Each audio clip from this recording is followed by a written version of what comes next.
ఆంధ్రప్రదేశ్లో అధికారంలో ఉన్నటువంటి కూటమి ప్రభుత్వం 2024 ఎలక్షన్స్కి ముందు ఎన్నికల ప్రచారంలో అప్పుడున్నటువంటి ప్రభుత్వం పైన ప్రభుత్వాధినేత జగన్మోహన్ రెడ్డి మీద అనేక విమర్శలు, అనేక ఆరోపణలు, అనేక అసత్యాలు ప్రచారం చేసింది.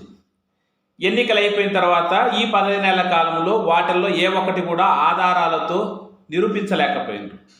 కానీ చివరకు ఏదో ఒకటి చేయాలి, ఏదో ఒక నింద గత ప్రభుత్వం మీద, గత ప్రభుత్వాధినేత ముఖ్యమంత్రి జగన్మోహన్ రెడ్డి మీద వేయాలని ఉద్దేశంతో లిక్కర్ కేసు అనేటువంటి ఒక అంశాన్ని తీసుకొచ్చి దాని మీద సిట్టు వేసి దర్యాప్తు చేసి నిందితులుగా భావించినటువంటి వ్యక్తులను జైలులో వేసే విధంగా, ఆ తర్వాత కొన్ని రోజులు వాళ్ళు జైల్లో ఉండడం, బెయిల్ రావడం, ఇదంతా జరుగుతుంది. ముఖ్యంగా ఈ మధ్య కాలంలో రాజంపేట ఎంపీ పెద్దిరెడ్డి మిథున్ రెడ్డి గారికి బెయిల్ వచ్చింది. మిథున్ రెడ్డి గారికి బెయిల్ వచ్చిన వెంటనే ఈ కేసుకు సంబంధించి ఈ కేసులో ఏమీ లేదు, అంతా డొల్లే, ఆధారాలు లేవు అనేటువంటిది సమాజంలో ఒక చర్చకు వచ్చింది. దీని మీద కూటమి నేతలు, ముఖ్యంగా తెలుగుదేశం వ్యక్తులు, తెలుగుదేశానికి అనుకూలంగా ఉన్నటువంటి మీడియాలు, తెలుగుదేశానికి అనుకూలంగా ఉన్నటువంటి విశ్లేషకులు, జర్నలిస్టులు, మీడియా, కూటమి తరఫున తెలుగుదేశం తరఫున న్యాయస్థానాల్లో పోరాడుతున్నటువంటి న్యాయవాదులు కూడా నిరుత్సాహంతో, విరక్తిగా, చాలా డీలా పడిన విధంగా మనకు అనిపించింది.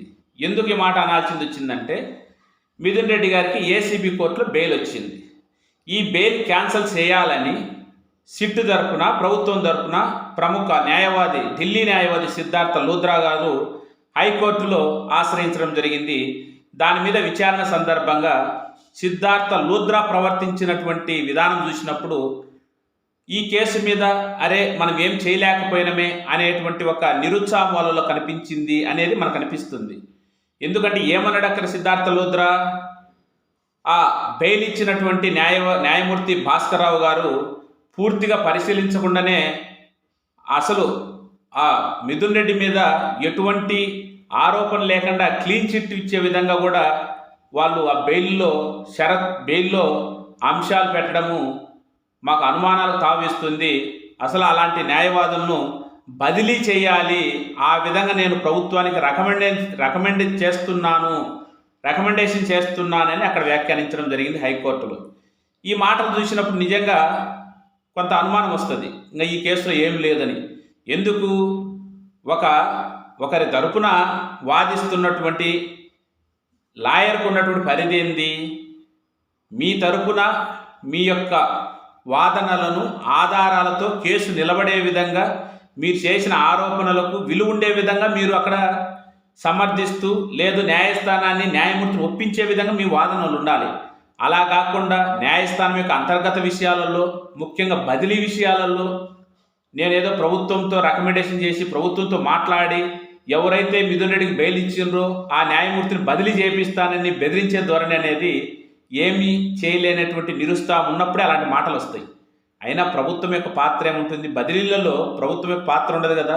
సుప్రీంకోర్టులో కానీ, హైకోర్టులో కానీ న్యాయమూర్తుల యొక్క బదిలీ అనేది ఒక సీనియర్ కమిటీ ఉంటుంది. ఆ కమిటీ ప్రతిపాదిక తీసుకొని బదిలీలు ఉంటాయి. ప్రభుత్వం జస్ట్ నోటిఫై మాత్రమే చేయగలుగుతుంది. ఇది ఉన్నటువంటిది ఆ సిద్ధార్థ లూథ్రా కూడా తెలుసు. కాకంటే ఏమి చేయలేమే అనేటువంటి ఒక నిరుత్సాహంలో వచ్చినటువంటి మాటగా మనం చెప్పవచ్చు. అదేవిధంగా సిద్ధార్థ లూథ్రాకు ఇంకొక విషయంలో కూడా సుప్రీంకోర్టులో ఒక రకంగా చెప్పాలంటే అవమానం కూడా జరిగింది. అదే చెవిరెడ్డి భాస్కర్ రెడ్డి కుమారుడు మోహిత్ రెడ్డికి ముందస్తు బెయిల్ సందర్భంగా అక్కడ ఆ యొక్క ధర్మాసనంలో ఉన్నటువంటి న్యాయమూర్తి అన్నటువంటి మాటలు సిద్ధార్థ లూథ్రాను ఉద్దేశించేంది, మీరు ఎప్పుడైనా బెయిల్ కావాలని వస్తారు కదా, ఈ వాటిని బెయిల్ క్యాన్సిల్ చేయమని వాదనలు వినిపిస్తున్నారు అనేటువంటిది వ్యంగ్యంగా, వెటకారంగా మాట్లాడడం జరిగిందంట. అక్కడ కూడా సిద్ధార్థ లూథ్రా గారికి ఎదురు చెప్పే, అంటే ఈ దేశంలోనే టాప్ 3లో ఉన్నటువంటి ఒక లాయరు, అధికారంలో ఉన్నటువంటి ప్రభుత్వం తరఫున ప్రజల సొమ్ము వేలాది లక్షలాది రూపాయల ఫీజు తీసుకుంటూ కేసుల్లో ఆధారాలు లేకపోయినా ఏదో ఒక రూపంలో అధికారం ఉంది కదా, గత ప్రభుత్వ వ్యక్తుల మీద కేసులు పెడదామని ఒక ఆలోచన చేస్తే ఇలానే ఉంటుంది. ఏ లాయర్ కూడా ఏం చేయలేరు. అంటే మనకు అర్థమైంది ఏంది? చంద్రబాబు నాయుడు గారికి అప్పుడు ఆయన వైఎస్ఆర్ కాంగ్రెస్ పార్టీ అధికారంలో ఉన్నప్పుడు ఆయనకు జైలుకు పోయిన సందర్భంలో అప్పుడు సిద్ధార్థ లూథ్రా గారు వీళ్ళతో కనెక్ట్ కావడం జరిగింది. అప్పటి నుంచి ఆ బంధం కొనసాగుతూ అది పర్సనల్గా, కుటుంబంగా దగ్గరగా కావడం, రకరకాల వేడుకల్లో పాల్గొనడం, అయినా అదంతా కూడా వాళ్ళ పర్సనల్. కానీ అంత ఒక రకంగా అంత పవర్ఫుల్ లాయర్ను ఉపయోగించుకొని ఇక్కడ ఏమీ లేనటువంటి ఒక డొల్ల కేసులను పట్టుకొని మీరు న్యాయ వ్యవస్థలను బ్లాక్మెయిల్ చేసే స్థితికి వచ్చిందంటే ఇది నిజంగా గమనించాల్సిన అంశంగా మనం చెప్పచ్చు.